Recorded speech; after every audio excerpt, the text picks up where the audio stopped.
मित्रांनो, येणाऱ्या 15 तारखेला आपल्या सर्वांसाठी एक महत्वाची निवडणूक आहे आणि ही निवडणूक ह्याच्यासाठी महत्वाची आहे कारण आपल्या शहरामधल्या, आपल्या वस्तीमधल्या, आपल्या बस्तीमधल्या, आपल्या मोहल्ल्यामधल्या, आपल्या गल्लीमधल्या, आपल्या वाडीमधल्या ज्या ज्या समस्या आहेत, ज्या ज्या अडीअडचणी आहेत, त्या अडीअडचणी दूर करून त्याच्यावरती मात करण्यासाठी आणि त्याच्यावरती एक पर्याय काढण्यासाठी आपण आज इथे जमलेलो आहोत. आणि म्हणून मी आपल्या सर्वांना एवढंच सांगू इच्छितो की येणाऱ्या 15 तारखेला जी महानगरपालिकेची निवडणूक आहे, ती निवडणूक आपल्या वस्तीचा, आपल्या बस्तीचा, आपल्या गल्लीचा, आपल्या मोहल्ल्याचा विकास करण्यासाठी आणि आपल्या एरियामध्ये असलेल्या समस्या दूर करून एक चांगलं सरकारचं आणि गव्हर्नन्सचं मॉडेल उभं करण्यासाठी आपल्या सर्वांसाठी या निवडणुका अतिशय महत्वाच्या.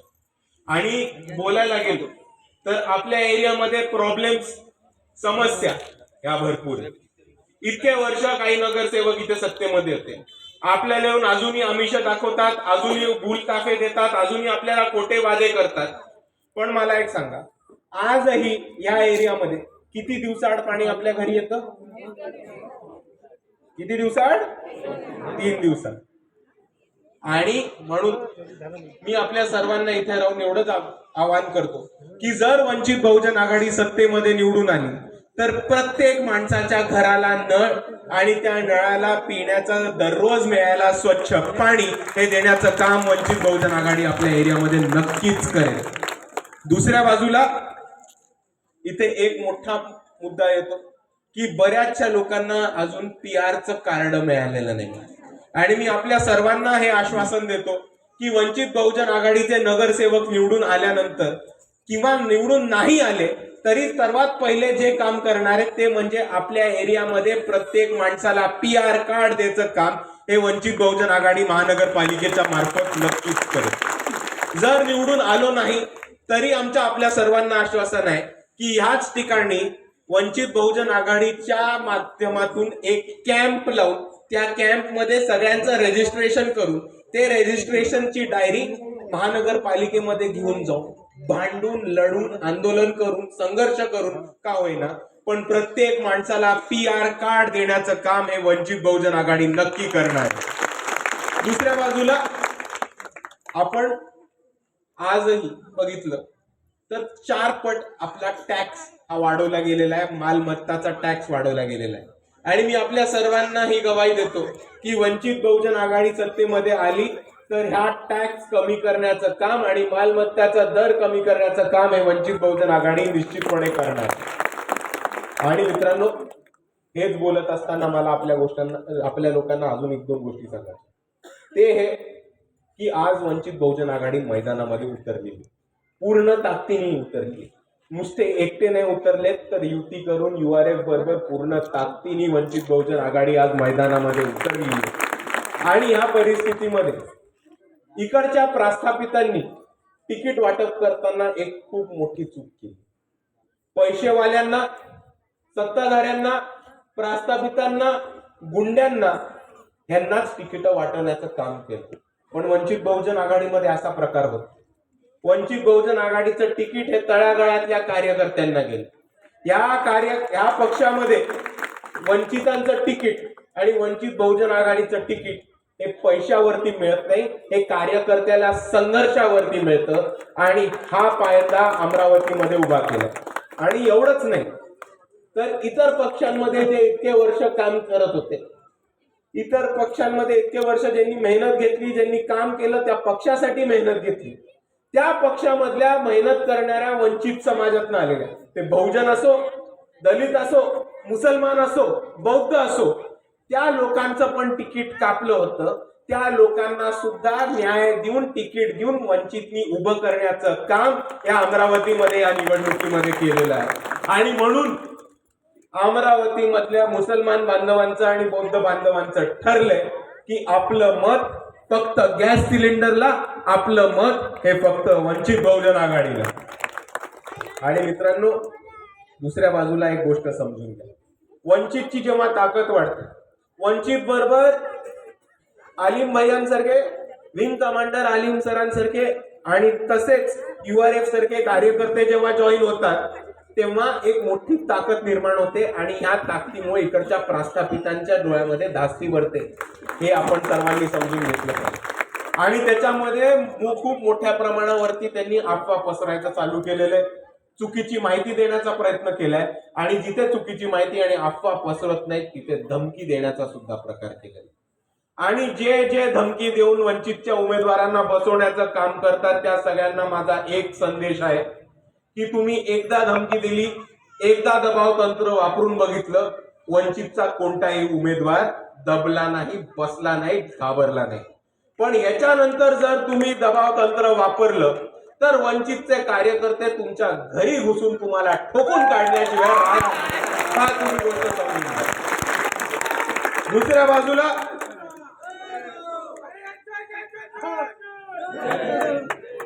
बाजूला खोट्या अफवा पसरवण्याचं काम करतात, चुकीची माहिती देण्याचं काम करतात आणि या चुकीच्या माहिती देणाऱ्यांपासून आणि अफवा पसरवणाऱ्यांपासून सावध राहा. कारण मी तुम्हाला एक गोष्ट सांगतो, भाजपच्या तिकिटावरती काही दलाल उभे राहिलेले, ते दलाल आपल्या एरियामध्ये येतील, तुम्हाला गळा फाडून फाडून सांगतील की मी जयभीमवाला आहे, मी आंबेडकरवादी आहे. पण आता तुम्ही मला सांगा, जी लोक भाजपच्या तिकिटावरती उभे राहतात त्यांना आपण आंबेडकरवादी मानणार का? नाही.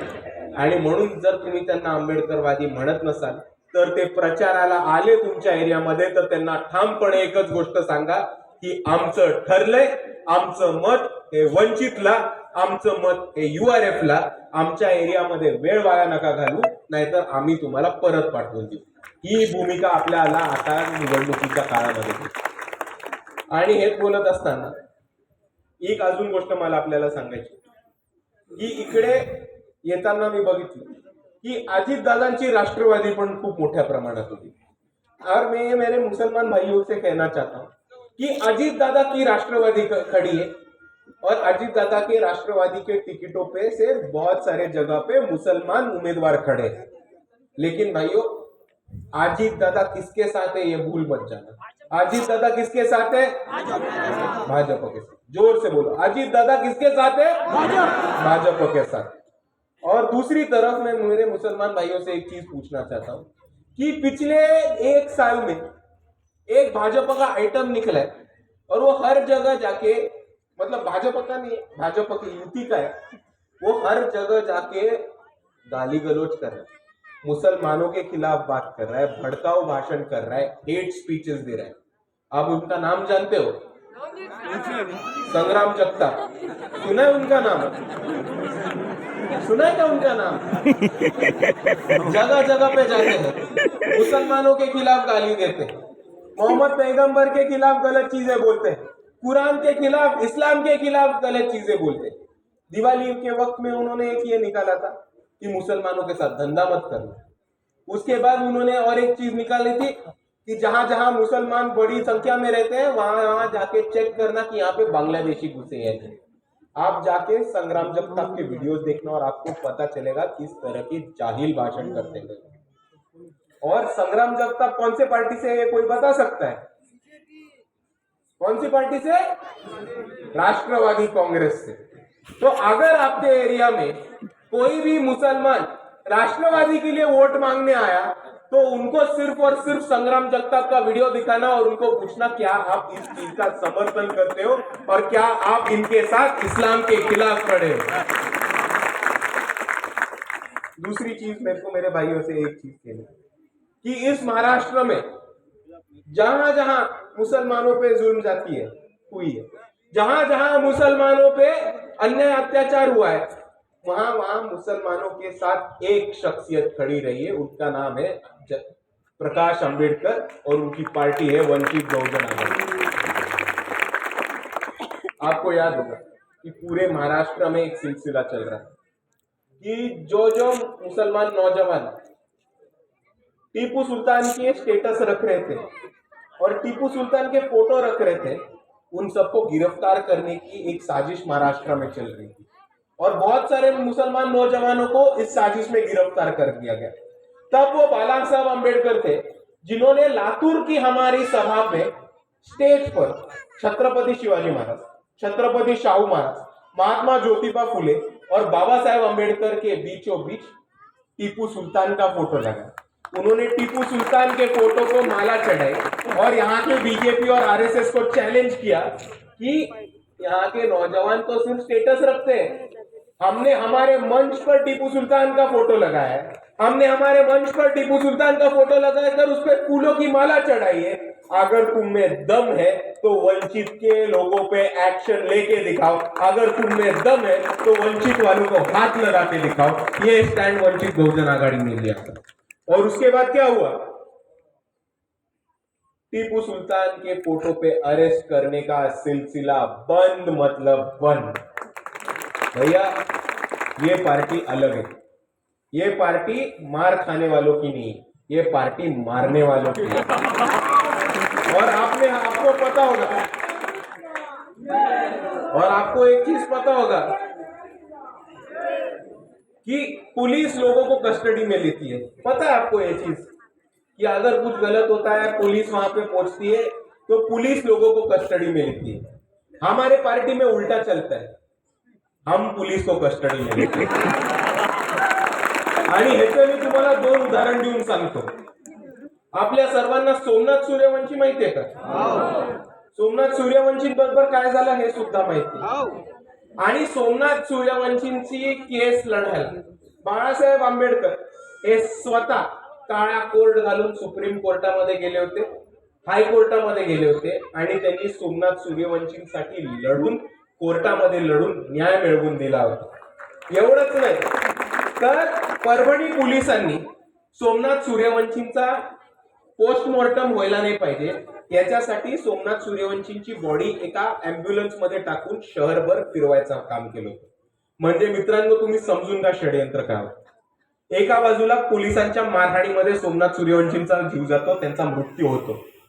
मग त्याच्यानंतर बाळासाहेब आंबेडकर ही डिमांड करतात की सोमनाथ सूर्यवंशींचा ऑन कॅमेरा ऑन रेकॉर्ड हे तुम्ही पोस्टमॉर्टम केला पाहिजे। परभणीची पोलीस म्हणते आमच्याकडे लॅब नाहीये, आमच्याकडे त्या सुविधा नाहीयेत, आम्ही नाही करू शकत। बाळासाहेब आंबेडकर त्यांना म्हणतात की काही फरक पडत नाही, सोमनाथ सूर्यवंशींची पोस्टमॉर्टम ही ऑन कॅमेराच होईल। परभणीमध्ये जर सोय नसली तर औरंगाबाद मध्ये जाऊन करू, पण सोमनाथ सूर्यवंशींची पोस्टमॉर्टम ही ऑन कॅमेरा होईल। पोलिसांनी सोमनाथ सूर्यवंशींची गाडी एका अँब्युलन्स मध्ये टाकून दिवसभर ती अँब्युलन्स शहराबाहेर न्यायचा प्रयत्न केला। हे वंचितचे कार्यकर्ते होते ज्यांनी पोलिसांच्या त्या गाडीचा पाठलाग केला। वंचितांच्या कार्यकर्त्यांनी पोलिसांचा अख्खा ताफा थांबवला, ती गाडी परत फिरवली आणि पोलिसांची गाडी घेऊन पोलिसांच्या गाडीला घेराव घालून ती गाडी जबरदस्ती औरंगाबाद मध्ये आणली। औरंगाबाद मध्ये सोमनाथ सूर्यवंशीचा ऑन कॅमेरा पोस्टमॉर्टम केला आणि त्या ऑन कॅमेरा पोस्टमॉर्टम मध्ये हे सिद्ध झालं होतं की सोमनाथ सूर्यवंशींचा मृत्यू हा पोलिसांच्या मारहाणीमध्ये झाला होता। आणि त्याच पोस्टमॉर्टमचा रिपोर्ट घेऊन बाळासाहेब आंबेडकर औरंगाबादच्या खंडपीठामध्ये गेले, दिल्लीच्या सुप्रीम कोर्टामध्ये गेले आणि केस जिंकून सोमनाथ सूर्यवंशींना न्याय मिळवून दिला। आणि आज दिल्लीच्या सुप्रीम कोर्टाचा हा आदेश आहे की तमाम परभणीच्या पोलिसांनी ज्यांनी मारहाण केली होती त्या सर्वांवरती कारवाई झाली पाहिजे आणि त्यांना अटक झाली पाहिजे। म्हणून मी म्हणतो की पोलीस आम्हाला कस्टडीत घेत नाही, आम्ही पोलिसांना कस्टडीत घेतो। दुसऱ्या बाजूला तुम्हाला कोथरूड पोलीस केस माहिती असेल। कोथरूड मध्ये 3 मुली होत्या दलित समाजाच्या, एक त्यांची मैत्रीण, घरी तिच्या अन्याय अत्याचार होत होता आणि सासरे मारत होते म्हणून पळून औरंगाबाद वरनं पुण्याला आली आणि तिच्या 3 मैत्रिणींच्या घरी राहिली। तिचे सासरे पोलीसवाले होते, त्यांनी पोलिसांमधनं पुणे पोलिसांवरती दबाव टाकला। औरंगाबाद वरनं गाडी पुण्यात आली, पुणे पोलीस आणि औरंगाबाद पोलीस या 3 मुलींच्या घरी गेली। त्या 3 मुलींच्या घरी त्यांची मैत्रीण तर सापडली नाही, पण या 3 मुलींना पोलिसांनी विदाऊट वॉरंट उचललं, पोलीस स्टेशन मध्ये गेलं, त्यांना मारहाण केली, शिवीगाळ केली, जातीवाचक शिव्या दिल्या आणि त्यांना पोलिसांच्या गाडीमध्ये ठेवून दिवसभर एका पोलीस स्टेशन मधून दुसऱ्या पोलीस स्टेशन मध्ये फिरवून 12 तास ह्या 3 मुलींना टॉर्चर करण्याचा प्रयत्न। त्याच्यानंतर वंचित बहुजन आघाडीची लोक त्या मुलींच्या मदतीसाठी पोहोचली। त्या 3 मुलींना घेऊन ते कोथरूड पोलीस स्टेशन मध्ये गेले आणि कोथरूड पोलीस स्टेशन मध्ये जाऊन त्यांनी ही डिमांड केली की या पोलिसांवरती कारवाई व्हायला पाहिजे। पोलिसांनी FIR घ्यायला नकार दिला। ते कमिशनर ऑफिसला पोहोचले। कमिशनर ऑफिस मध्ये सुद्धा FIR घ्यायला नकार दिला. रात्री 9 वाजता अंजलीताई आणि मी स्वतः तिकडे पोहोचलो. राष्ट्रवादी काँग्रेस शरद पवार गटाचे आमदार रोहितदादा पवार सुद्धा तिथे उपस्थित होते. आम्ही तिघांनी रात्री 2 ते 3 वाजेपर्यंत पोलिसांवरती पूर्ण प्रेशर टाकून, दबाव टाकून कोणत्याही परिस्थितीत ते केस घेतील ह्याच्यासाठी आम्ही पूर्ण प्रयत्न केला, पण पोलिसांनी केस घेतली. बाळासाहेब आंबेडकर म्हणाले काही फरक पडत नाही, पोलीस न्याय नाही देत, आपण कोर्टात. वंचित बहुजन आघाडीच्या पुण्याच्या रेखाताई चौरे, वंचित बहुजन आघाडीचे पुण्याचे शहर अध्यक्ष अरविंददादा तायडे, हे दोघं स्वतः वकील आहेत.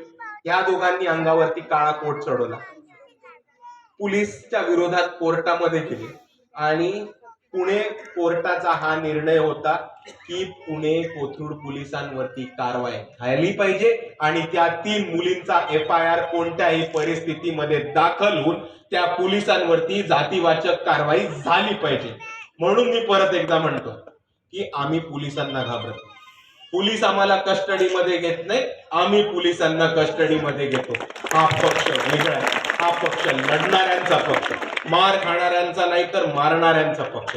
आणि या भारताच्या इतिहासामध्ये जर पहिल्यांदा कोणी RSSच्या कार्यालयावरती मोर्चा घेऊन जायची हिंमत दाखवली असेल आणि जर कोणी RSSला संविधानाची प्रत देऊन, भारताचा तिरंगा देऊन आणि त्याचबरोबर Maharashtra public trust registration act ची कॉपी देऊन तुम्ही अनधिकृत संघटना आहात, तुम्ही इल्लीगल आहात आणि स्वतःची नोंदणी करून घ्या, नाहीतर आम्ही तुमच्यावर बंदी आणू, ही हिंमत दाखवणारा जर कोणता ह्या पक्ष या महाराष्ट्रात असेल तर तो फक्त आणि फक्त वंचित बहुजन आघाडी.